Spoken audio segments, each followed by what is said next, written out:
Where did the concept of low anthropology hatch for you? So I've worked with college students for the last 15 years, with undergraduates, especially young men, but also young women. I'm here in Charlottesville, where you're also located. And I've done a lot of work through our church with that age group. And one of the refrains I just heard over and over and over again was that people thought that they were uniquely being left behind, or they were the only one who was not keeping up. If people only knew that everyone else in the class was getting an A and they were just had no idea what was going on. I just heard that refrain too many times. Everyone else has a job but me. This kind of, I am uniquely messed up, that, you hear it enough, you'd be like, well, it seems like everyone sort of feels this way. And then, I work at a church. My faith is important to me. I felt that there were some resources there that could be marshaled for a more sort of liberating view of human nature, that was at odds, or at least in contrast to the mammoth expectations and pressure and sense of isolation and anxiety that young people were laboring under. And then, of course, you hang out with your friends, and the guys and the couples, and it turns out people are feeling this way at all levels of society. So it was kind of a compassionate desire to bring a little relief. The thing that really hooked me at the beginning of your book is you referenced a comic or a cartoon where there's a guy walking down the street and all these people are buttoned up and have their suit and ties on, and they're all looking good going to work. And he looked around and he said, like, he's thinking to himself, like, why does everybody around me look like they have it together but I don't? And he looks just like everybody else. It's crazy, and you think you're the only one, and it turns out you just don't know other people that well. Is really why you feel that way, or why that you think you're alone that way, right? I was reading it and going like, yeah, this is me. That whole, for the listener, I absolutely urge you to get the book. It's a great book and a great read. That first chapter really hooked me and really spoke to me. So, what is high anthropology, and what are the dangers of it? Well, high anthropology is just is flattering view of human nature that kind of disregards our limitations or sees them only as obstacles, and views human beings as sort of rational creatures making reasonable decisions that are also going to live forever.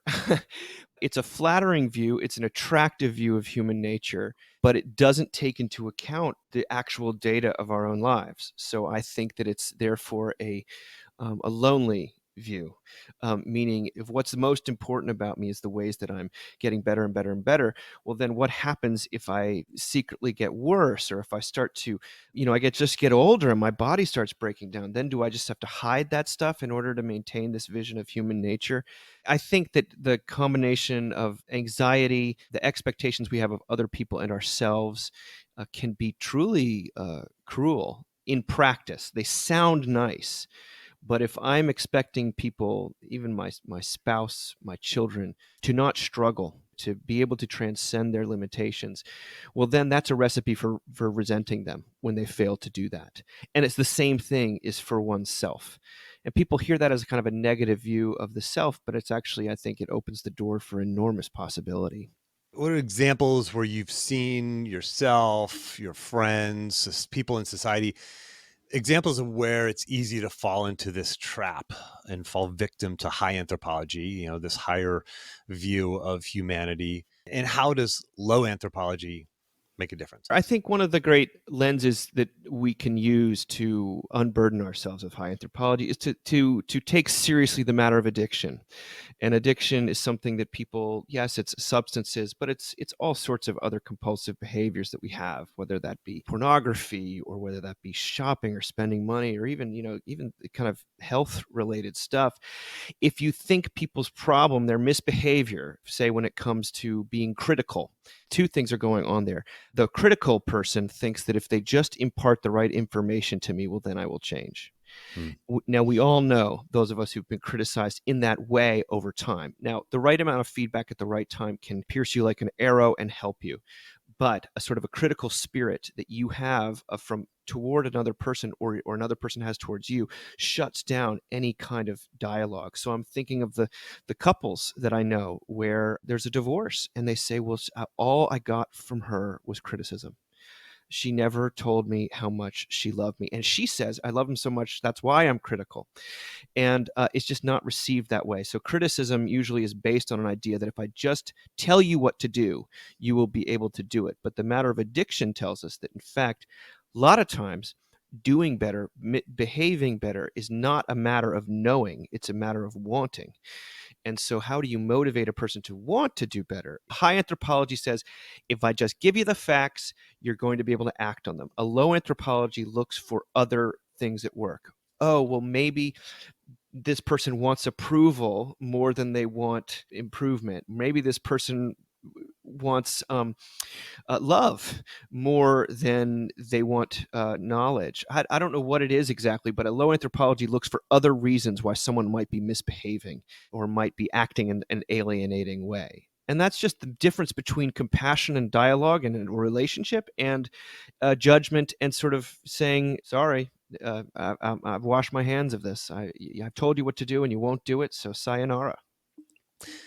There are a lot of members of my community and clients of our coaching practice who, maybe they don't struggle with addiction, and maybe they do, by the way, but also a lot of people just beat themselves up for not being able to be more consistent. And they just like, man, some guys are like, man, I wish I could just get myself to read more. I wish I could get myself out of bed early and go do that workout. And they just feel like, why can't I do this? I'm around all these other people who seem to have that part figured out, but I just can't do it. I mean, isn't that's part of it too for people? I mean, it's just like these everyday, these little things that we feel like we should be able to do. We should be able to be more patient with our spouse, or get to work on time, or Mm.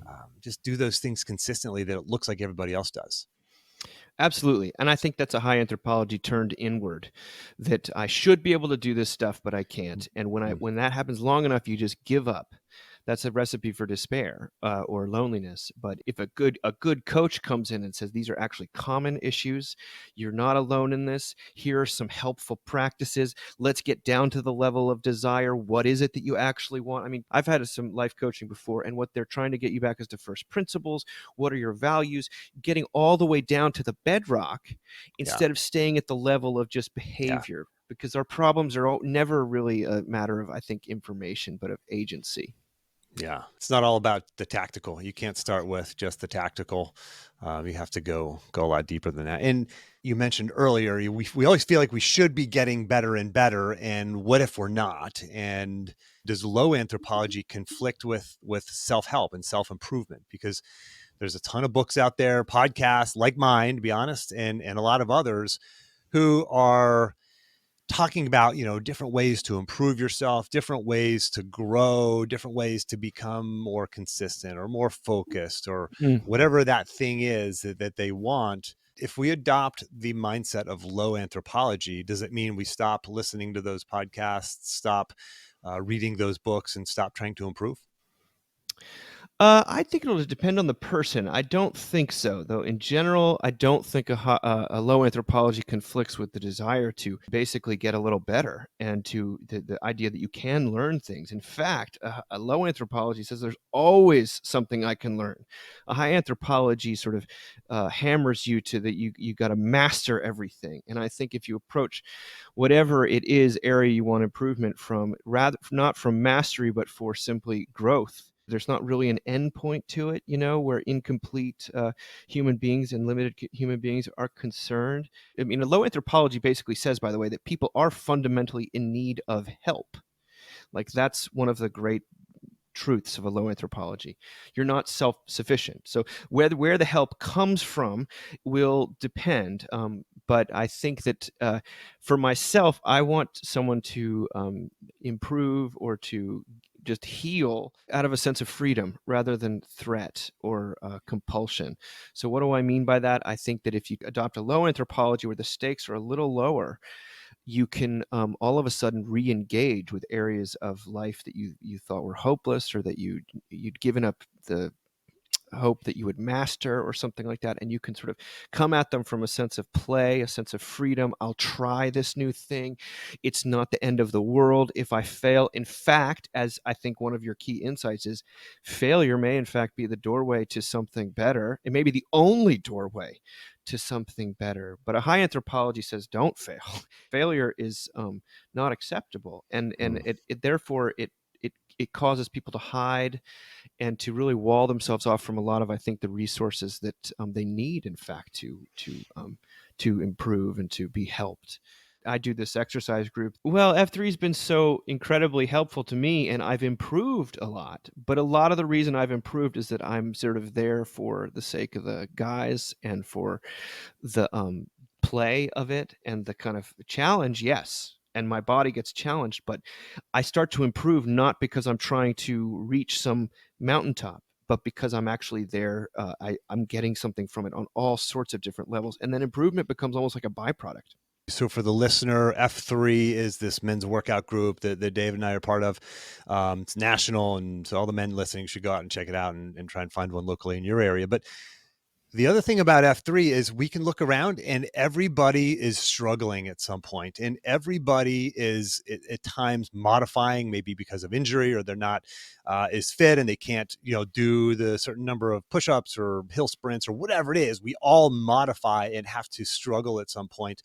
And the one saying is, the workouts don't get easier, you get stronger. And Mm-hmm. you're always going to struggle, and that's okay. And then guys share their sort of deepest, darkest fears sometimes at the end of the workouts. Guys are sharing these things of how they feel inadequate and broken and struggling. And when you see that in others, you go, oh, like I get that. Like I feel that way too. This is the Yeah. guy leading the pack or leading the workout today. And man, I thought he had it together. And here he is sharing his struggles. And it's the same in my coaching group is we have all these high performing individuals who, if you look at their LinkedIn bio, you go, wow, they got it together, right? They've got, they've checked all the boxes in their life, and they come together and they talk about their challenges, their struggles, and their worries, and their fears, and their anxieties. And when you have that, you can let your guard down, and you mentioned freedom. Like freedom is this concept of I can actually be myself. I can actually be free. I interviewed a world champion wrestler. His name's Jaden Cox, on this podcast several years ago. And he said, I finally started maximizing my potential and competing in being myself, and competing with freedom, when I finally realized that failure actually is an option. Like failure is an option. Like the whole failure is not an option. Like Booker, like it is an option. It actually may happen to you. And I'm not saying we want it to happen, but it can happen. And you can find success sometimes because of that, and sometimes despite that.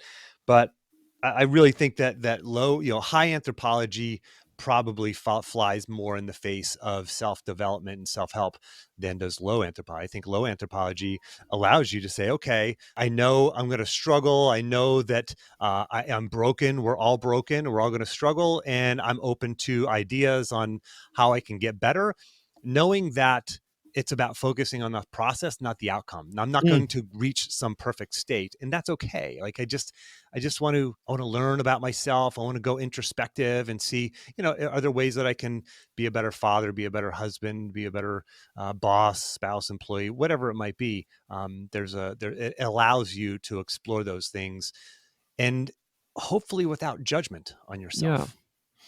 And that's a key dynamic here. That's a really key dynamic, and I think you put the nail on the head. I mean, by and large, we're swimming in a culture that can just deal with the fallouts of perfectionism, and burnout is a huge word, or fatigue, that you get today, and those are all the results of a high anthropology that sort of doesn't allow for chinks in the armor, and it basically encourages people to run and hide when life happens, when the stuff of life happens.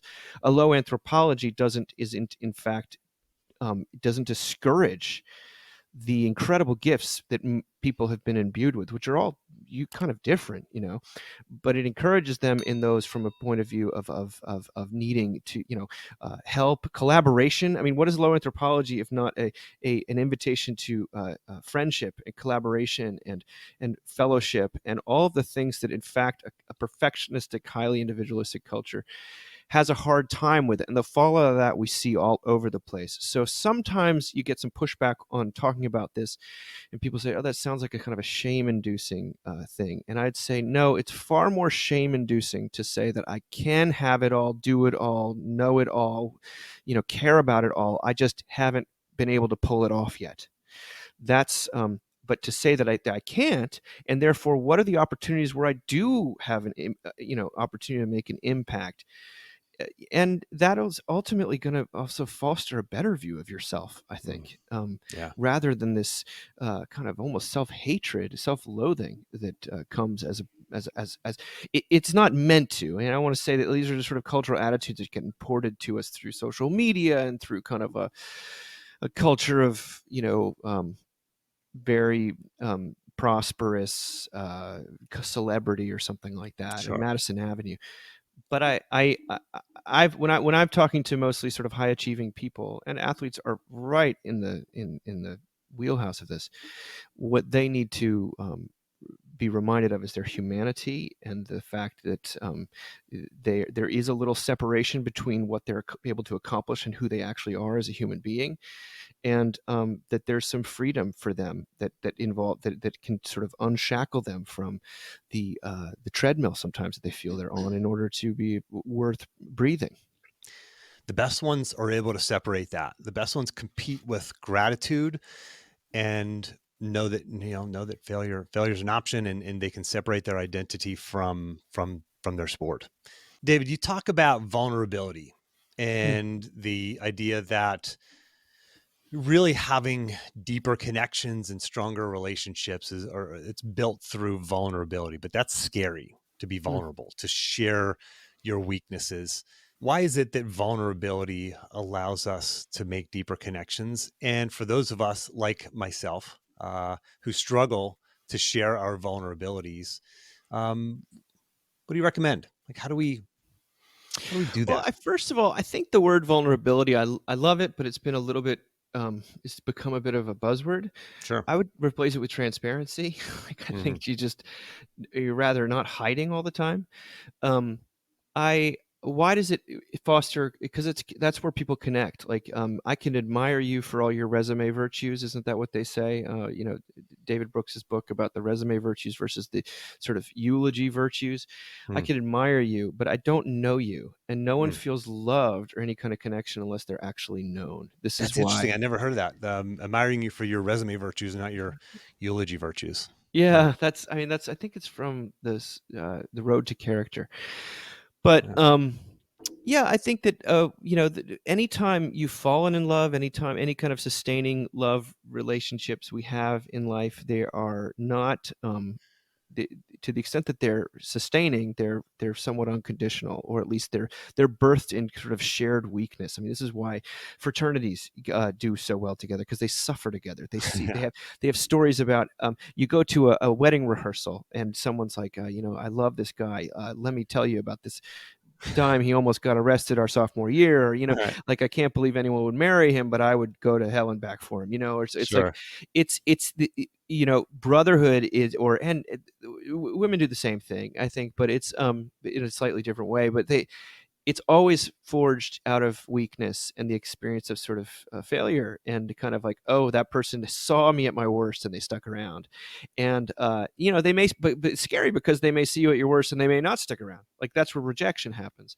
But the people the transformative relationships in our lives are the coaches who believed in us, we didn't believe in ourselves, and who watched us at our worst, so therefore they saw us at our best too. I mean, it's all of a piece. But if we outlaw, or if we kind of I don't know, try to deny our vulnerabilities, our blind spots, the cracks in our facade, well, then we're basically shutting out love.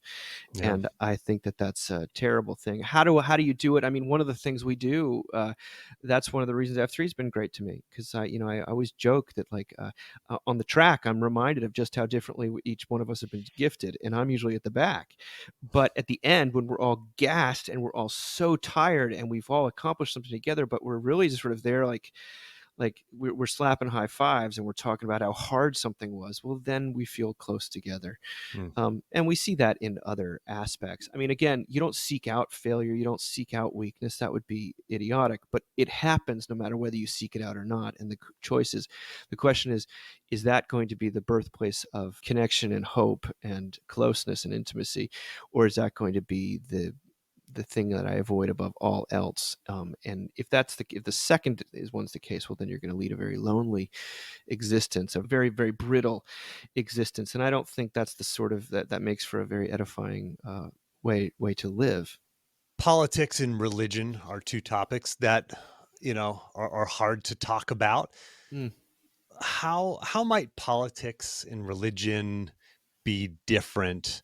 How might those look through a lens of low anthropology? If we buy into this concept of low anthropology, how do we talk about politics? How do we talk about religion differently? How does that influence that conversation that might make it a little bit more sane, maybe less mm. emotional, less reactive, less divisive? Well, I think a high anthropology sort of is very attracted to certainty, and a low anthropology allows for the fact that, again, as I said earlier, there's always something you might not know. And it's a, if you want to think about it religiously, you could say there's a God and I'm not he. And the one of the great issues we have when it comes to politics and religion is that we just are in a war of competing certainties, in which there's no listening, there's no humility. I mean, humility is the way forward in all of these. So the extent to which we are convinced that we are 100% right and we have nothing to learn from the other person will be the extent to which we cannot talk to them, or we vilify them. We are certain how they will respond. For example, like anytime you're in a relationship with your spouse, if I start to fill in the blanks and I don't even mention something, well, then our communication is broken down, because I'm so certain, and that's just self-righteousness. So I think a low anthropology allows for the fact that I don't know. And there's going to be some ways. And I mean, for me, as a religious person of Christian faith, my faith doesn't mean much outside of my low anthropology. Like I need God. I need more. That's what the whole thing is there for. Is that's the Yeah. truth that I'm holding on to at the base. But when it comes to politics, I think a guard against boiling someone down to just one opinion they have or one point of view. Hmm. It allows for the fact that we may not be united in the virtues we uphold or the values we uphold, but we will be united in the inconsistency with which we hold those values. Like, I always find this is why the internet unfortunately has not served us very well. It's because we tend to make cardboard cutouts of other people, and the second I can find out, oh, this person, if I find out what do they struggle with, this person just lost their father. Okay, I Hmm. may not agree with what they have to say about proposition, 305, but I I lost my father too, and Hmm. I know that's not another different species I'm dealing with, and that Yeah. just is that sometimes is the difference between taking up a weapon and not. It's just that Yeah. little bit. 100%. Yeah. And so that's where I'm at with all this stuff. I think low anthropology would just humility. However we can get to humility, it will benefit our interactions about those two topics tremendously. Yeah. There's reminds me of the quote, but for the grace of God, there go I. And there's a Absolutely. interview with General Stanley McChrystal, and I think it was on the Tim Ferriss podcast, but where Stanley McChrystal talked about how the enemy who were trying to kill him and his men and his women, like he said, if I grew up in that environment, if I grew up and had their upbringing, I would be sitting on the other side of the table. And this compassion, this empathy, this understanding, this ability to put yourself in the other person's shoes is a low anthropology, and which is, I think, fed into his ability to lead so well. You don't abandon ideas of right and wrong or good and evil, but it does give you a little pause before you dehumanize the other Sure. person. What can you give our listeners who maybe they feel overwhelmed by societal pressures to achieve a certain standard? How can we find contentment and fulfillment? What kind of actionable things can we do other than reading your book and being Mhm. aware of this?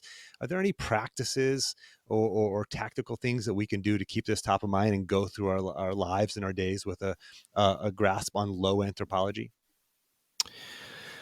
Well, whatever you can do to get close to death a little bit, and I mean, a little bit, so some sense of history, ritual, that which, or wonder. Those are the things that make you small, right? The aurora borealis, or we just flew over. I was flying back from vacation, and I flew over Arlington Cemetery, and Hmm. that that gives you a sense of wonder, of awe, but also of smallness. You see how small each one of those crosses look. And I think that for different people, that will be different. I don't think it's like laughing in the face of death. I think it's getting in touch with something that's larger than yourself. I mean, that's what I find I do. That happens for me at church. It also happens to me through F3, in just sort of I'm hearing from other guys, and we're together, and it's also beautiful, and it's the morning, and you've just done something hard, and all these things. But I think whatever you can do to get in touch with that sense of smallness, that you are, and again, the big three are wonder, um, death, and sort of some kind of cause, like a community that will tell you everything you need to know about low anthropology. It'll get the fruit will be enormous and life saving, and it won't be marketable, but Hmm. it'll make a huge difference. Where can people find you, follow you, buy your book, et cetera, David? Sure. I mean, search David Zahl on Barnes and Noble or Amazon, and you'll find Low Anthropology. I also wrote a book called Seculosity, about sort of replacement religions and the anxiety that produces. Hmm. But I run a website called Mockingbird, or a more organization called Mockingbird, mbird.com. We publish a magazine, we host conferences, and I have a podcast too called The Mockingcast, where we talk about sort of daily life and its connection to God, sort of grace and pressure, and the same things we've been talking about today. Excellent. David, thank you so much for making time to come on the show.